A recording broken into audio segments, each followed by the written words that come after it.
Good morning. Welcome to U.S. History. I've got my jazz voice on this morning. I have a friend who used to be a DJ of jazz, and when he would talk normally, he was just like, "You talk normally like this." He had his regular voice, but then when he went on the radio to do jazz, like, "Good morning. Welcome to the Jazz Hour on WBMU." Can't remember that. I don't have a scratchy voice this morning. It's okay. It's all right. The jazz era. That's where we are. The jazz era follows World War One, follows the world staring into the horror that it had created for itself. We've had wars for millennia, for thousands of years. People have gone and fought each other over all kinds of justifiable reasons and all kinds of stupid reasons. World War One, stupid reasons. And we all went to war. The whole world went to war. The colonies of the Europeans were all brought up to war. There were soldiers from Vietnam fighting in Europe. There were soldiers from Africa. There were soldiers from India. There were soldiers from all over the world fighting together in this stupid battle between some kings in Europe. Um, and it was the first war that was industrialized. Machine guns, poison gas, planes, tanks. Um, we can now kill each other with much more efficient means. We can put our knowledge and of technology and science to the end of killing each other, and we do that. 17 million people died in World War One. After that, at the end of World War One, there's a viral epidemic. A viral epidemic that ends up killing 50 million people around the world. Now, one big difference, I'm going to take a little pause here and compare it to what we're going through right now. In 1918, they didn't know what a virus was. We do now. For example, as the war was over in Philadelphia, they're having a big parade to celebrate the end of the war, and the problem is that the people were infected, and they did not practice social distancing, and they had the parade anyway, and they all came together and they spread the disease like that, and within days Philadelphia was suffering by thousands and thousands of people sick. um, so we know better now what to do than we did 100 years ago, which is stay at home. We're all staying at home. Wash your hands. They didn't even know to wash their hands yet. Well, they knew how to wash their hands. Yeah, that had come. But again, washing your hands is not something that we've always known how to do. Some scientists figured that out. Um, let's get back to World War One. No, not World War One. The end of World War One. It's over. We've made it through that. We've stared into the face of death. We've had this influenza flu again, staring into the face of death, and we just want some relief. And what's there to save us? Jazz. Jazz saves the world. It's the jazz era. I hope you guys got a chance to look at that documentary about jazz, because it is one. It shows you, I think through the clips, you really see how the world of the 1920s is pretty similar to what we have now. You now have cars in the street, you've got electricity, big electric signs in New York City, you've got sharing of music and culture outside of your little town. You got a record player. You can buy a jazz record and in Germany. You can buy a jazz record in Argentina. In Japan, you can go, what's going on in New York City? It's a global phenomenon, just as the World War was a global phenomenon, but now it's a global phenomenon of liberation and dancing and letting yourself go and expressing joy and happiness and sorrow and pain and longing and everything. And the world just takes it, because you've just come out of this horrible situation. It's like, I need to dance. And they dance. Everyone dances. Everyone goes crazy for it. My grandfather, who I only knew as like a very straight old grandfather, like when he was a teenager in the teens and 20s, he bought himself a saxophone. It was a saxophone craze. Everyone was buying saxophones. And he was in this little touring band that would travel around rural Wisconsin and play dance music, play jazz music.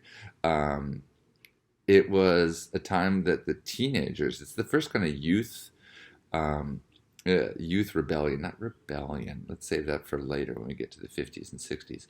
But to the time, the first like youth culture um, expands. The in that history, um, uh, there's a great story of this one musician, Vic Spiderbeck, who's like 16 years old, and playing in bands and traveling around, and it is a celebration of life, and it's a celebration of let's just go out and do it.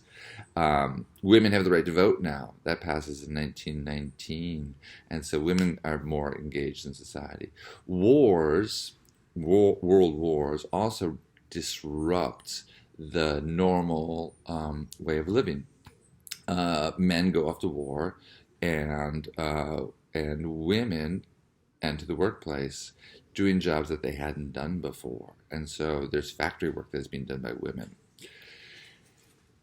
That makes them go, hey, what are we doing just being second class citizens? We want to be first class, we want to be equal. And so there's all these new demands and expectations by people who have been oppressed, people who have been kept down, that they can be equal as well, that they deserve to live their lives fully. Another huge thing that happens at the same time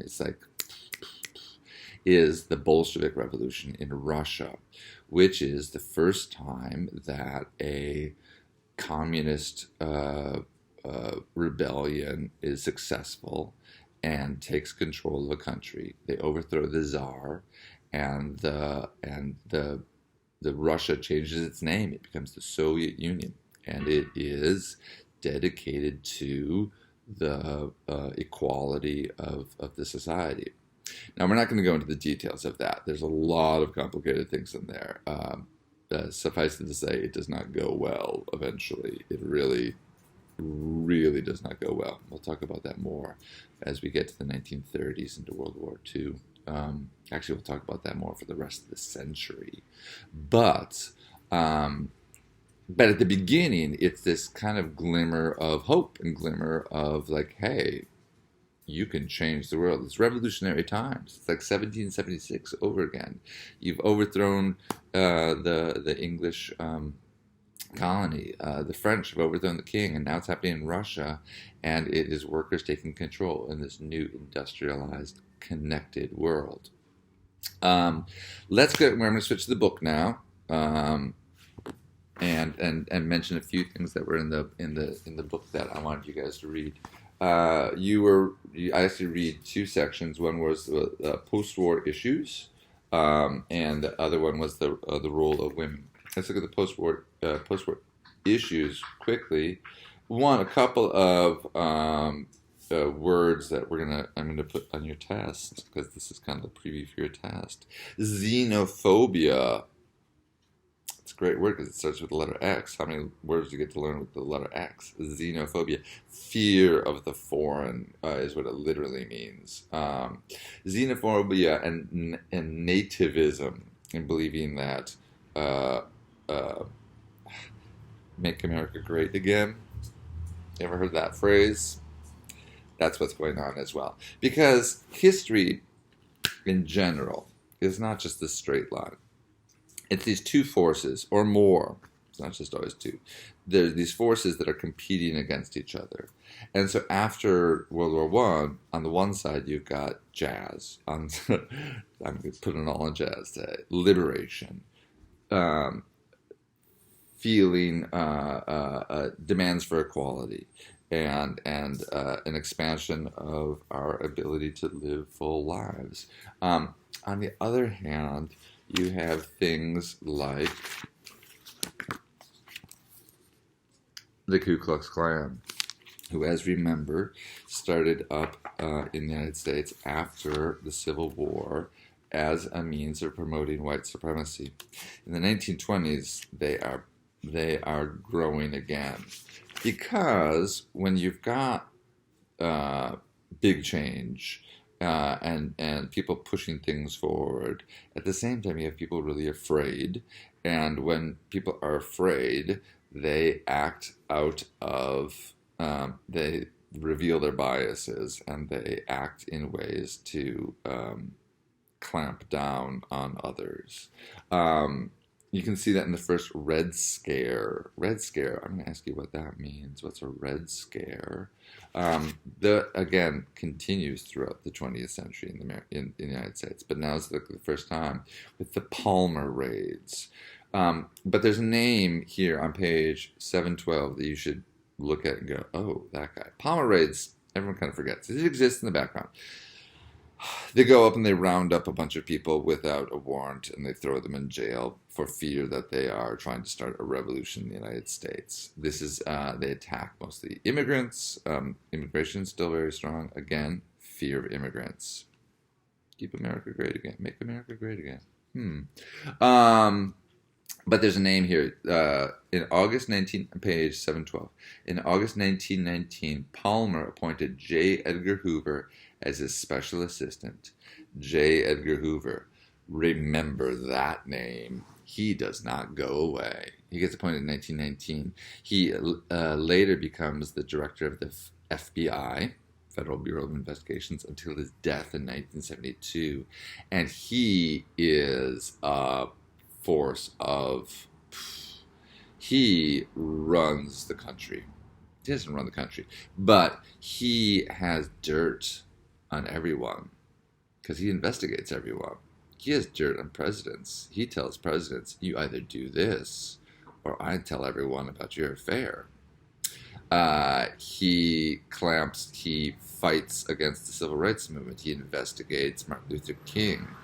He calls for the assassination of various members of the civil rights movement and the American Indian rights movement later on in the 60s and 70s, against independence movement in Puerto Rico. He is the state using the power of the police to suppress dissent, which is to fight against people who are trying to make changes. Remember that name, J. Edgar Hoover. He shows up there. Immigration, again, is now being fought by the Klan and by nativists and xenophobic people.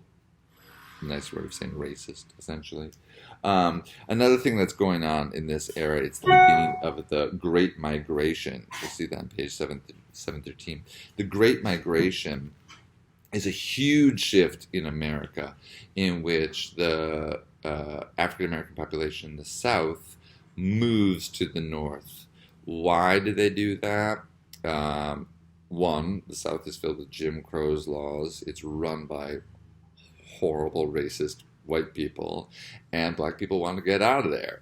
And they do. They move in great numbers, huge numbers, up north to cities, to Detroit, to Chicago, to New York, to Philadelphia, to Baltimore. Baltimore's right in the south. To Ohio. Huge, and they work in the new factories. There's jobs for them.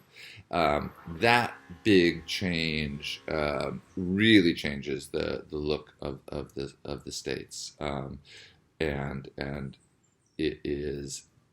It feeds into the Harlem Renaissance, which you can read more about in this book. But in that jazz video that I saw, what we showed, that you saw, that also has the Great Migration has to do about that. I'm going to show you for your test. I'm going to show you some paintings from the Great Migration and ask you to talk about those. What else in this chapter here? The Citizenship Act, pages 716, is interesting. Native Americans become citizens. Again, they are here before anyone else was, but now they are citizens and they are allowed to vote. Again, what we're talking about now, what we're talking about the 1920s, is still being fought over today. And just this year, just right now, Native Americans in, can't remember what state, I believe it was Wyoming or Montana, somewhere out west, were having to fight for the right to vote because of prohibitive laws about voting, and the people in power, white people, making it hard for other people to not vote so they can stay in power. Right. Strikes, unions are going to be big. People are reacting to the one. There's the you've gotten out of the war. In World War, everyone's expected to just like everyone has to get in line, including the workers. No more strikes, no more nothing. After the war is over, there is all this pent up, like, hey, it's time for us to get paid better. Hey, it's time for us to demand better working conditions.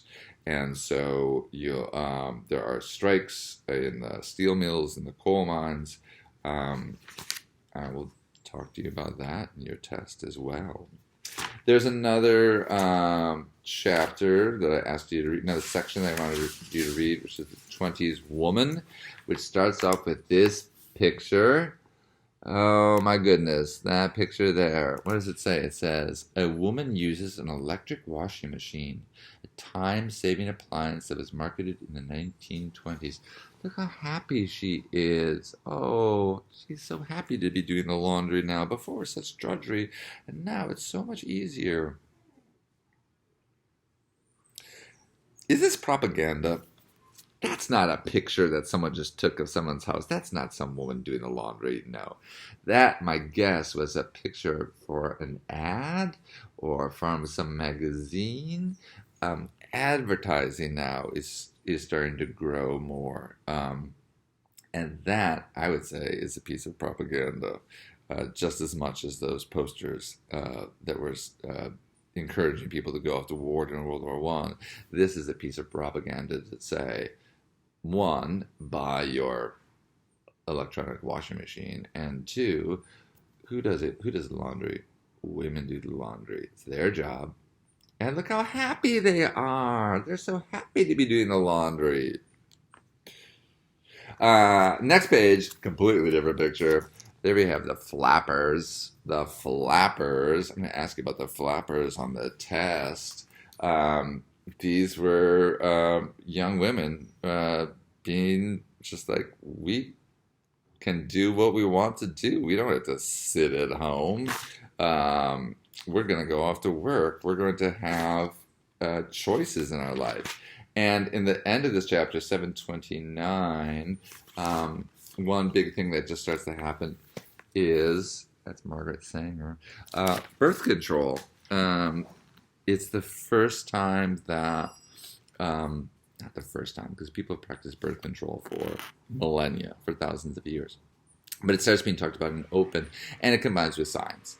And so there's now talking about women being able to control their own bodies, which, of course, again, reaction, counter-reaction, thesis, synthesis, the dialectic of history, this battling it out. It was illegal to share information about birth control through the postal system. People were arrested in the 1920s for sending information about women controlling their own bodies through the mail system. So the 1920s are this huge burst of liberatory expression of life. At the same time, it's this reaction against it of saying, no, stop it now, or we'll put you in jail. That's those tensions will really come to head in our next decade, the 1930s. Oops, I lost my video. Oh, there it is. It's back again. All right, I'm going to be sending you guys out a test later today.